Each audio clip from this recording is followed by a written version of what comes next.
Welcome to my new video. Does European Union think of itself as a continuation of the Roman Empire? So, when we will start this crazy scenario, we can create a new political party that will look to the European past, to times when Europe was unified. They could see the potential of unified Europe, and they would want to use it. We could also assume this party would be really popular among the people in all European countries, and there would become some sub-parties, which would be individual countries. It would work like party vote. We began this scenario in year 2016, when the refugee crisis began in Europe. In these bad times for Europe, new political party emerges. It is called Europa, and its goal is to unite Europe by its tradition and history into a single country. They quickly gain popularity, and they will start to become parts of governments of several states, also the Euro Parliament. After gaining enough popularity, they would begin transforming European Union to European Empire, making the EU a federation, and because of claiming to be Roman Empire, searching for a new emperor. There are several possibilities of who would become the emperor.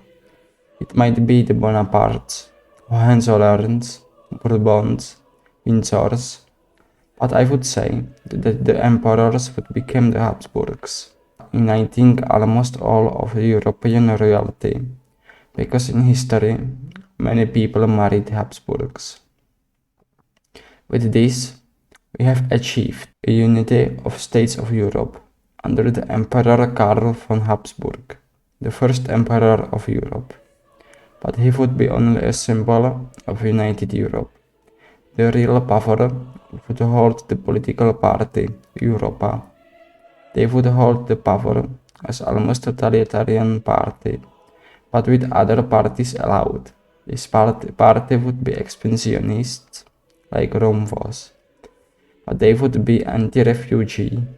They would become anti-refugee party after knowing what killed the Western Roman Empire, the tribes that moved into the empire.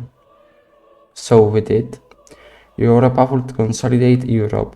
I still think that some European countries would have still wanted to join this federation peacefully, and it would be easier for them to join. But with European Union now being expansionists, we can see new wars. But what would happen with the relationship with the United States of America? It would be worsened, but USA would still have its bases in Europe, and they would continue to cooperate. But what would happen geographically, and how would the United Europe expand? Firstly, they would overrun the small countries like Vatican, Andorra, Luxembourg, etc. After this, they would went to Balkan, invading almost every country in the west of Balkans, uniting the peninsula under their rule. After this, they would invade the final Scandinavian country, Norway.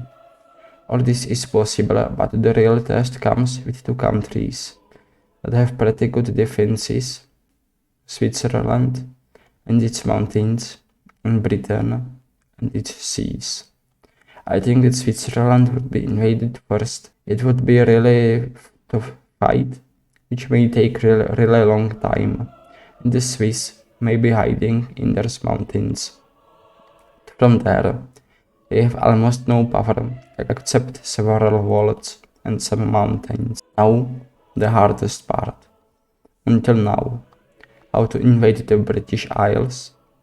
I think that it is possible due to Britain's navy being smaller than it used to be, but imagining armies of EU invading the British Isles and Northern Ireland is almost unimaginable, but due to superior advantage of Europe, the IRIS would fall. All those expansions took a heavy toll on Europe, with people dead, and Europa might begin to see some first discontents in Europe.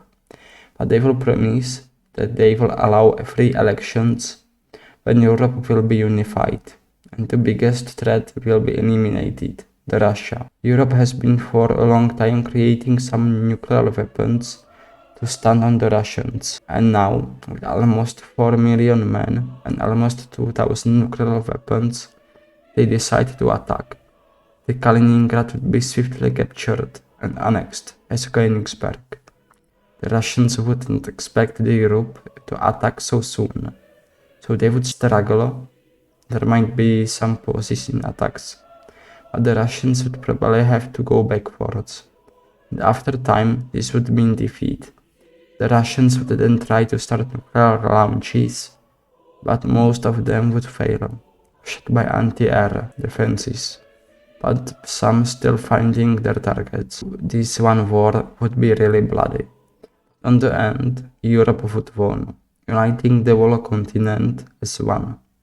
Now, there are two possibilities. The political party would want to keep their power as a totalitarian and dictatorship state. I think that the people would rebel if they would done this.